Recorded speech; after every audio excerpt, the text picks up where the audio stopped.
বোঝা যাচ্ছে লাইটের মতো বোঝা যাচ্ছে না, স্ক্র্যাচ প্রচুর রয়েছে, অনেক স্ক্র্যাচ আছে।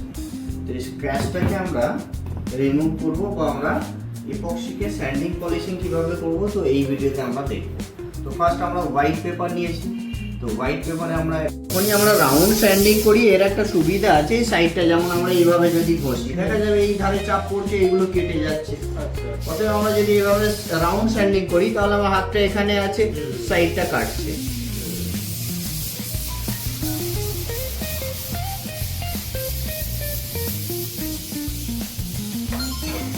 তো কেউ যদি খালি ধরো ধরুন হরাইজন্টালি ভার্টিক্যালি খালি স্ট্যান্ডিং আপ করে গেল, রাউন্ডটাকে ফলো করলো না, তো সেক্ষেত্রে তাহলে বড় বড় স্ক্র্যাচ সব হয়তো থাকবে না, 10% বড় স্ক্র্যাচ গুলো এন্ডে গিয়ে দেখা যাবে যে যাচ্ছেই না, তখন একটা বড় ইস্যু দাঁড়িয়ে যাবে।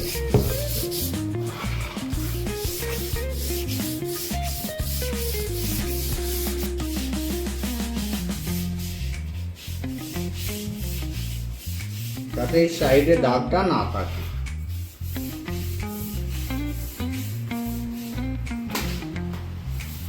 তো এরপরে আমরা ইউজ করব 600 number paper, same water paper 600 number আমরা ইউজ করব।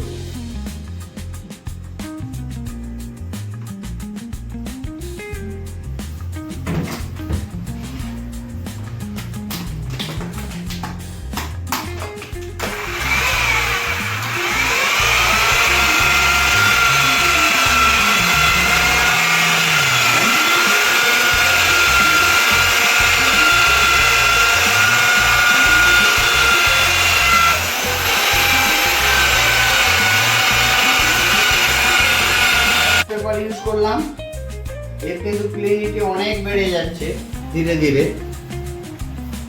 স্মুথনেস কিন্তু অনেক বাড়ছে ধীরে ধীরে।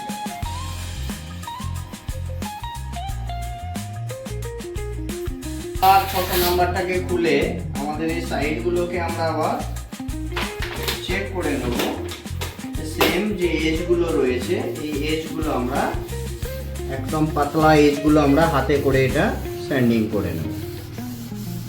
পেনটা চেঞ্জ করে করো। হ্যাঁ,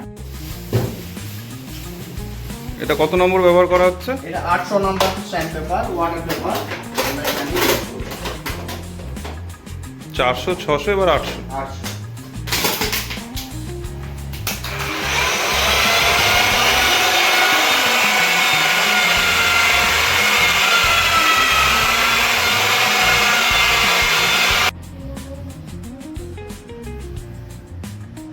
আমরা এখানে 800 নাম্বার কমপ্লিট করলাম। এরপরে আমাদের যেহেতু 1000 নাম্বার পেপার আছে, তো সাইডে আমরা ডাইরেক্ট 1000 নাম্বার পেপার দিয়ে আবার সাইডে স্যান্ডিং করব। তো এই যে 800 আর 1000 হবে, 1000 আর 800 এর পরে ওই লাইটটা জ্বেলে দাও, তবে 1000 এর পরে 1000 এর পরে আর কোনো কাটিং এর কিন্তু পেপার হবে না। এরপরে যা হবে আপনার স্মুথনেসের পেপার। অলরেডি আমাদের এই যে সারফেসটা এতটা স্মুথনেস এসেছে, এবারে এপক্সি যে সবসময় গ্লসি নিতে হবে এমন কোনো মানে নেই। এই যে স্মুথনেস, এটাতে ইপক্সি ইউজ করা যেতে পারে, বাড়ির জন্য অনেক বেটার হয়, স্ক্র্যাচের চান্স খুব কম আসে। হাত দিয়ে দেখো কেমন খুব স্মুথ একদম। তো তার মানে আমাদের একে চেক করতে হবে, এইভাবে লাইটেতে চেক করতে হবে যে কোনো এক্সট্রা বড় কোনো স্ক্র্যাচেস আছে কিনা, এটাকে আমাদের টেস্ট করতে হবে। সাপোজ এই জায়গাটা একটা হালকা বড় স্ক্র্যাচেস আছে, তাহলে আমরা যখন 1000 নাম্বারটা মারবো এখানটা একটু বেশি মারবো, এটাকে প্ল্যানিং করে নিতে হবে। এই এরিয়ায় কিছু স্ক্র্যাচ আছে, যে তাহলে আমাদেরকে 1000টা যেহেতু আমাদের লাস্ট কাটিং, তো 1000 নাম্বার পেপারটা আমরা একটু বেশি ইউজ করব।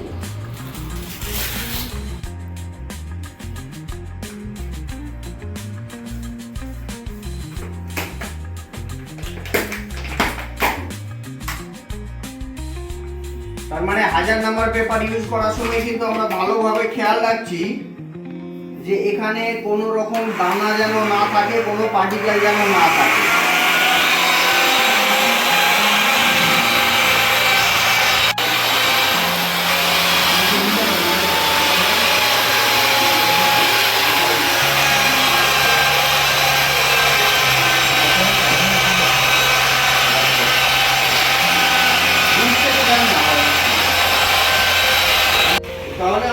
1000 নাম্বার স্যান্ড পেপার ইউজ করলাম, আবার ক্লিন করব। প্রত্যেকটা পার্টে কিন্তু ক্লিন কম্পালসারি, যেভাবে মার্বেল মিস্ত্রিরা করে, একটা একটা করে কোট মারে বা একটু একটু করে কোট মারে, ওরা কিন্তু স্যান্ডিং করে। তো 1000 নাম্বারে আমরা দেখব, লাইটে জ্বলুন, 1000 নাম্বারে পরে আমরা এটাকে চেক করব যে আমাদের এক্সট্রা স্ক্র্যাচেস, বড় স্ক্র্যাচেস আছে কিনা।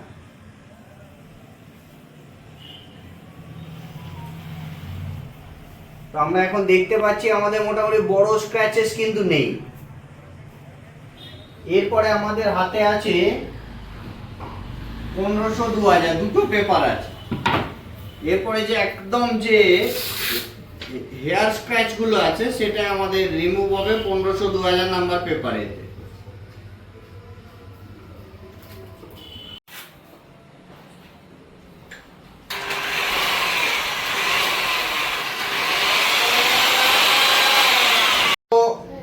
কমপ্লিট করলাম স্টেজ বাই স্টেজ। 1500 কমপ্লিট হলো। 1500 কমপ্লিট হলো। আমাদের হাতে লাস্ট পেপার পড়ে রয়েছে 2000। তো এর অনেকটা স্ক্র্যাচ প্রায় রিমুভ হয়েছে।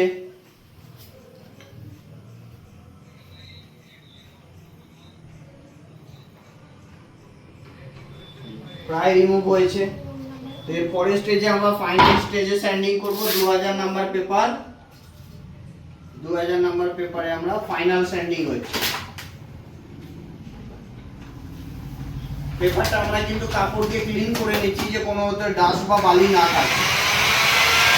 2000 নাম্বার পেপারটা যত বেশি মারা যাবে তত ভালো। 2000 নাম্বারে বেশি, যত বেশি স্যান্ডিং হবে একদম স্ক্র্যাচের চান্সটা অনেক কমে যাবে। এরপরে আমরা কি করব, এটাকে একদম ফাইনাল চেকিং করব। আমাদের কোনো ধরনের স্ক্র্যাচ বা স্যান্ডিং এর কোনো ধরনের দাগ এটাই আমাদের নেই। আমাদের ভিউয়ার্সদেরকে একটু ভালোভাবে দেখাও লাইটেতে। তো আমরা পুরো টেবিল ক্লিন করে নেব, আমাদের এরিয়াকে ক্লিন করে নেব।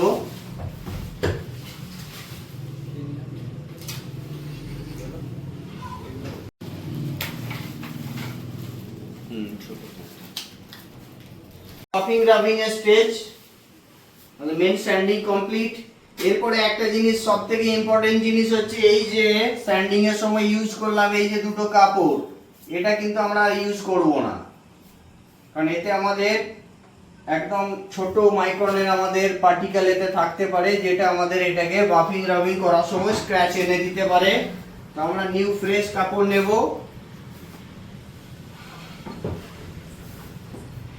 ব্যবহার করা হচ্ছে। তো আমরা এখন এটা AB60 ইউজ করছি। AB60 এটাকে দোকানে বাফিং পেস্ট বললেই পাওয়া যাবে, AB60।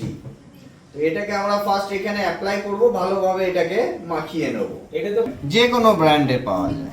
এগুলো জেনারেলি কিন্তু পলিশিং স্টেজ চলছে, তো পলিশিং স্টেজের মেটেরিয়ালস কিন্তু পলিশিং এর দোকানে পাওয়া যায়, যেগুলো হোম ফার্নিশিং এর যে হোম পলিশিং এর যে দোকানগুলো আছে ওখানে পাওয়া যায়। এবারে এটা আমাদের এখন এটাকে বলে আমাদের বাফিং প্যাড। এই বাফিং প্যাড কিন্তু ড্রাই অবস্থায় ইউজ করাটা রিস্কি হয়ে যায়। তো বাফিং প্যাডকে আমরা একটু ভিজিয়ে দেবো হালকা করে, তো যাতে আমাদের এই ড্রাই অবস্থায় কিন্তু স্ক্র্যাচ চলে আসতে পারে, সেটাকে আমরা অ্যাপ্লাই করব। তার আগে আমাদের যে রোলার ক্লিনিং এ যে আমরা টেকনিক ইউজ করি, তো আমরা মাস্কিং টেপের মাধ্যমে, তো এটাকেও আমরা সেম করে নেব। করে নাও, বিভিন্ন যদি লুজ কটন থাকে এতে চলে আসবে, আমাদের ওটা নষ্ট করবে না হঠাৎ। এই যে এইভাবে অনেক কিন্তু লুজ কটন পুরো ভর্তি হয়ে যাচ্ছে, কিন্তু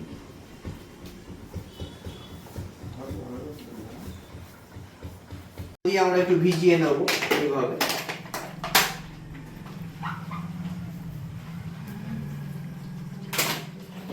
হালকা আমরা একটু হ্যাঁ, এটা যাতে একটা সফটনেস, কারণ এটা তো একটা ফাইবার, এর একটা স্ক্র্যাচেস ধারালো কিন্তু যথেষ্ট, এটা স্ক্র্যাচ চলে আসার একটা চান্স থাকবে। এরপরে আমরা এই বাফিং প্যাডে আমরা চিপকে নেব।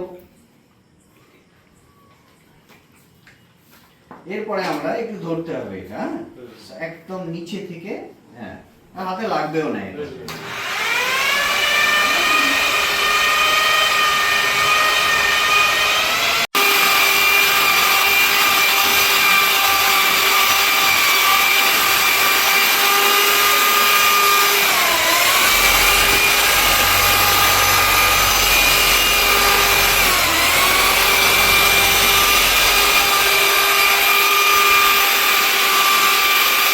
দেখাবো যে আমাদের আলটিমেট কেমন আসছে এখন। এটা বন্ধ হয়ে যাচ্ছে কেন? না, ওটা আলুটা বন্ধ করলে না। শ্যাডো। তো আমাদের মোটামুটি এটা কিন্তু চলেই আসছে অনেকটা। এই যে হালকা ধোঁয়া ম্যাটারটা রয়েছে এটা কিন্তু কেটে যাবে। এরপরে আমরা আমাদের স্পঞ্জের প্যাড, আমরা এই যে প্যাডটা ইউজ করছিলাম অতটা ভালো কোয়ালিটির না, আমরা একটু এই প্যাডেতে আমরা একটু স্যান্ডিং করে নেব। ঘরে কেমন করছে?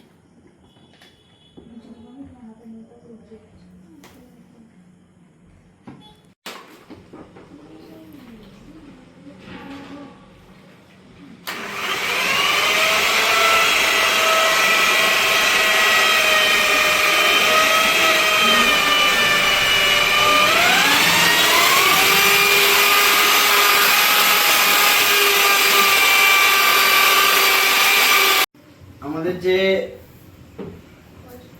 বাফিং পেস্ট আছে, বাফিং পেস্টে আমাদের এইরকম একটা লুকিং এসেছে। এরপরে আমাদের ফাইনাল লুক আসবে, আমরা ইউজ করব 3M। এটা আমাদের রাবিং ক্রিম। রাবিং ক্রিমকে একটু ঝাঁকিয়ে কাজ করাই ভালো, কম্পোনেন্টগুলো ভালোভাবে মিক্স হবে। এটাকে আমরা লাগিয়ে আমরা 2-4 মিনিট ছেড়ে দেবো। 2-4 মিনিট ছেড়ে দেওয়ার মূল কারণ এর যে কেমিক্যাল আছে এতে খানিকটা অ্যাবজর্ব করবে, আর সঙ্গে আমাদের এই যে ইপক্সির যে আমাদের বেসটা এটা অনেকটা হিট হয়েছে, এটা একটু ঠান্ডা হয়ে যাবে।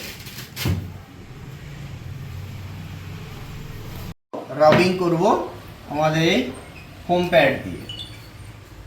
এবারে এটাকে খেয়াল রাখতে হবে একটা ইম্পর্টেন্ট, এটা কিন্তু যত হাই আরপিএম এর মেশিন হবে তত কিন্তু পলিশিং বেটার বেরোবে। আমরা একদম হাই আরপিএম এ 3000 আরপিএম এ আমরা কিন্তু চালাচ্ছি মেশিনটাকে।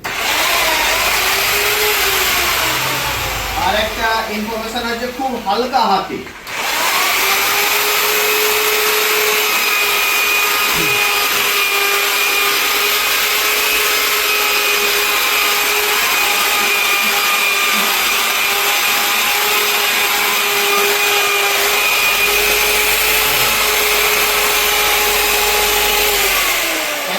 পলিশিং এর সময় বুঝতে হবে হিট জেনারেট করতে হবে, এটাতে হিট হবে তবে এটা গ্লসি হবে।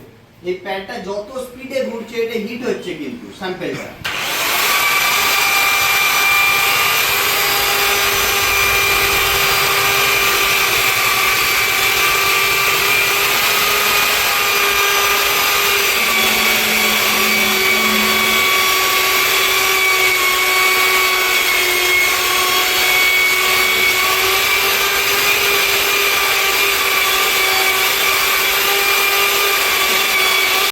লাগিয়েছি, এটাকে পলিশ করেছি। এর পরের স্টেজে আমরা কি করব, আরেকটু 3M দেব, দিয়ে আমরা পলিশ করব। ওই প্যাডটা হলে ভালো হতো, আরো সুন্দর হতো। ওই প্যাডটা নিউ তো এতে স্ক্র্যাচ এনে দিচ্ছে। তো আমরা সেকেন্ড স্টেজের আমরা কি করলাম, আবার 3M অ্যাপ্লাই করলাম। তো এটাকে আমরা সেম প্রসেসে আমরা আবার স্যান্ডিং করব।